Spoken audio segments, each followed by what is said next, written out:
Hello everyone, स्वागत है एक बार फिर से आप सभी लोगों का जीके क्लासेस में। अभी तक हमने स्टैटिक चार्ज के बारे में पढ़ा और देखा कि चार्ज कैसे बिल्डअप होता है। इस वीडियो में हम देखेंगे कि जब चार्ज कॉन्टिन्यूसली एक प्लेस से दूसरे प्लेस पर मूव करता है तो क्या होता है। इस मूविंग चार्ज को करंट कहते हैं और फ्रॉम मोबाइल टू लैपटॉप और इलेक्ट्रिक बल्ब सबको चलाने के लिए करंट की जरूरत पड़ती है। तो चलिए समझते हैं क्या है इलेक्ट्रिक करंट।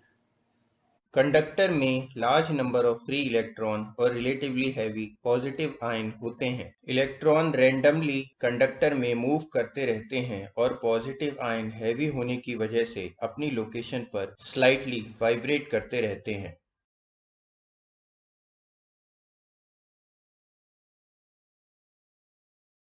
सपोज कंडक्टर में कोई सेक्शन ए बी है, तो टाइम डेल्टा टी में जितने इलेक्ट्रॉन राइट से लेफ्ट जाते हैं उतने ही इलेक्ट्रॉन लेफ्ट से राइट जाते हैं। तो किसी भी सेक्शन के लिए net flow of electron through any cross section zero होता है।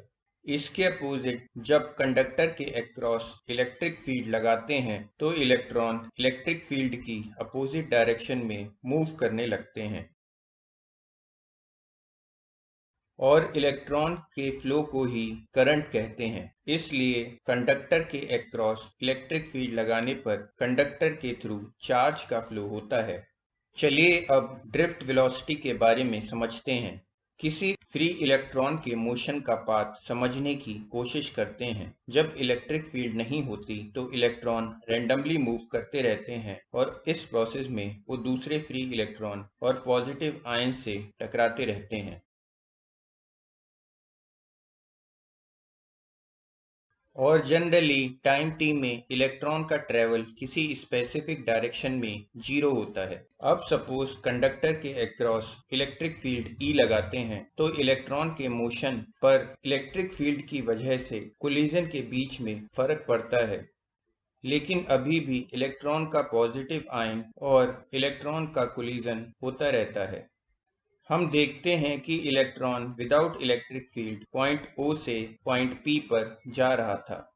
वो कंडक्टर के अक्रॉस इलेक्ट्रिक फील्ड लगाने के बाद O से Q पर जाता है और फील्ड की अपोजिट डायरेक्शन में स्लाइट मूवमेंट x होता है। तो एज ए रिजल्ट इलेक्ट्रॉन का फील्ड के अपोजिट डायरेक्शन में स्लाइट मूवमेंट होता है। इलेक्ट्रॉन ओरिजिनल पोजीशन से x डिस्टेंस फील्ड की डायरेक्शन में आगे पहुंचता है। चलिए अब देखते हैं कि टाइम t में इलेक्ट्रॉन का मूवमेंट फील्ड लगाने के बाद कैसे चेंज होता है।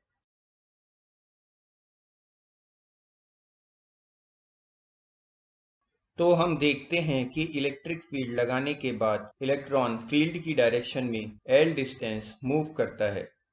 सपोज इस डिस्टेंस को मूव कराने के में टाइम t लगता है तो इलेक्ट्रॉन का velocity opposite to electric field Vd is equal to L/T होता है। इस वेलोसिटी Vd को ड्रिफ्ट वेलोसिटी कहते हैं। चलिए अब करंट और ड्रिफ्ट वेलोसिटी के बीच में रिलेशन निकालते हैं। सपोज कंडक्टर के अक्रॉस सेक्शन से टाइम t में चार्ज q पास होता है तो क्रॉस सेक्शन के थ्रू करंट q/t होगी। अब क्योंकि ड्रिफ्ट वेलोसिटी vd है और हमें ड्रिफ्ट वेलोसिटी और करंट के बीच का रिलेशन निकालना है तो हम कंडक्टर का length vd into t consider करते हैं। सपोज कंडक्टर का क्रॉस सेक्शन एरिया a है। अब अगर कंडक्टर के पर यूनिट वॉल्यूम में n नंबर ऑफ इलेक्ट्रॉन हैं तो सेलेक्ट किए गए वॉल्यूम में Na Vd into T electron होंगे।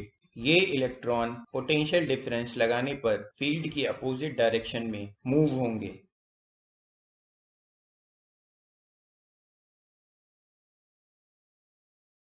इसलिए टाइम t में चार्ज जिसने एरिया A को क्रॉस किया वो NeA Vd इंटू T होगा।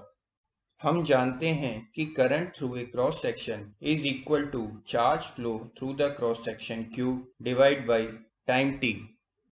इसलिए क्रॉस किए गए चार्ज का वैल्यू रखने पर current through the conductor I is equal to NeA Vd T/T होगी। इस इक्वेशन को सॉल्व करने पर करंट I का वैल्यू NeA Vd आता है। ये करंट थ्रू कंडक्टर का फार्मूला है जो करंट को ड्रिफ्ट वेलोसिटी Vd से रिलेट करता है। अभी हमने देखा कि करंट ड्रिफ्ट वेलोसिटी के प्रोपोर्शनल होती है। अब हम देखते हैं कि ड्रिफ्ट वेलोसिटी किन फैक्टर पर डिपेंड करती है। जैसा कि हम पढ़ चुके हैं कि इलेक्ट्रिक फील्ड लगाने के बाद इलेक्ट्रॉन पर फील्ड की अपोजिट डायरेक्शन में फोर्स लगता है और वो फील्ड की अपोजिट डायरेक्शन में मूव होने लगते हैं। सपोज टाइम t में इलेक्ट्रॉन l डिस्टेंस फील्ड की डायरेक्शन में मूव करते हैं तो ड्रिफ्ट वेलोसिटी L/T होती है।